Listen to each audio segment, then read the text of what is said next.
Hey everyone, it's Ginger here and welcome back to another little short demo today.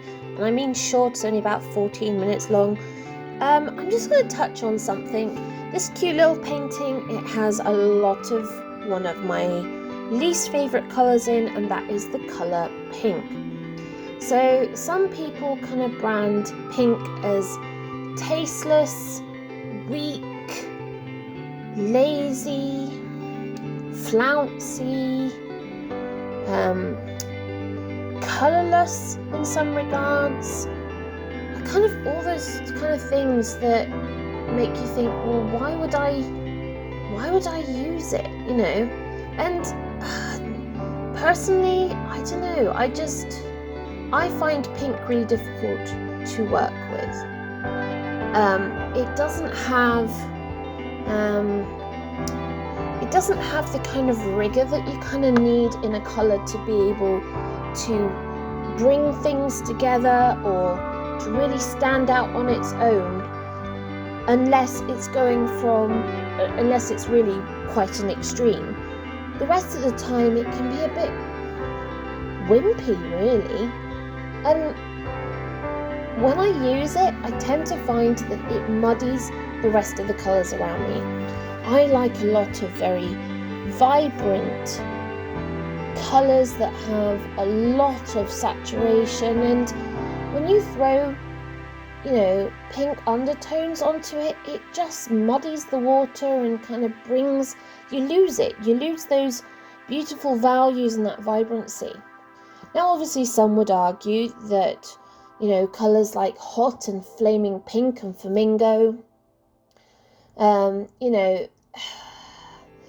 they are very saturated colours and they are very, very pink.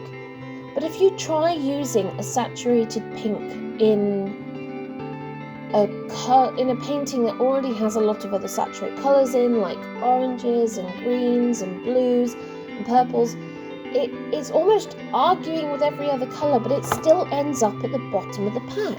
If you look at a painting with those vibrant, strong colours in, the one that is always going to stand out the least is pink. Now, why is that?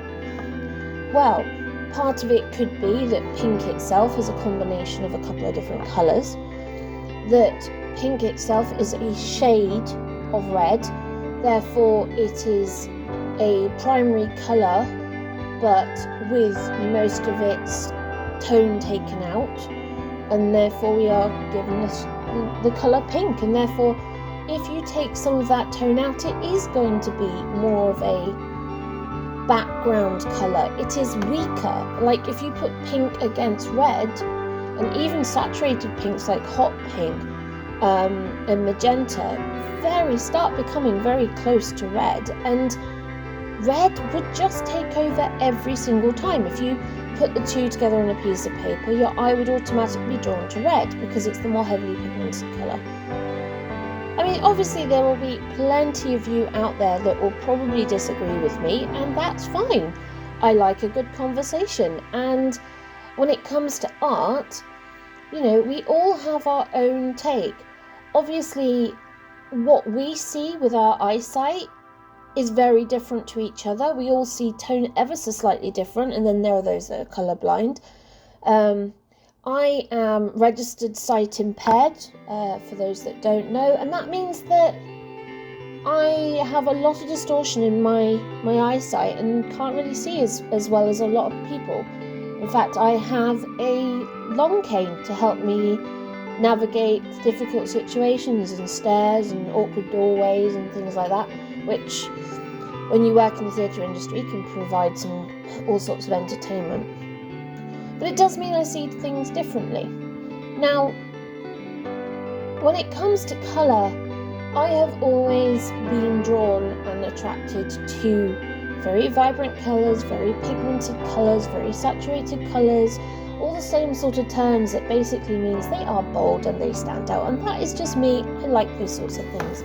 But pink, the minute you pull away from the heavily pigmented, taupe pen, strong colours, pink is just very wishy-washy.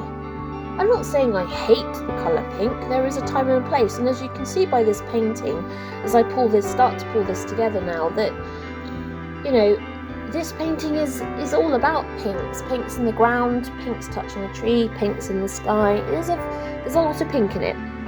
There's also very obvious dark purples and blues, and then the kind of deep indigos that I've used for the base for the tree, and then obviously some very kind of mellow brown, yellow greens for the tree itself, with just these kind of hints of deep magenta, and then the lighter kind of pink on the top to pick up from the sky. But when I look at the colours, okay, I've designed the painting for the tree to stand out. It is what automatically draws your eye, but even if I'd use a different colour, like an orange, for example, it still would have held its own against the sky, whereas the pink just seems to be a little wishy-washy.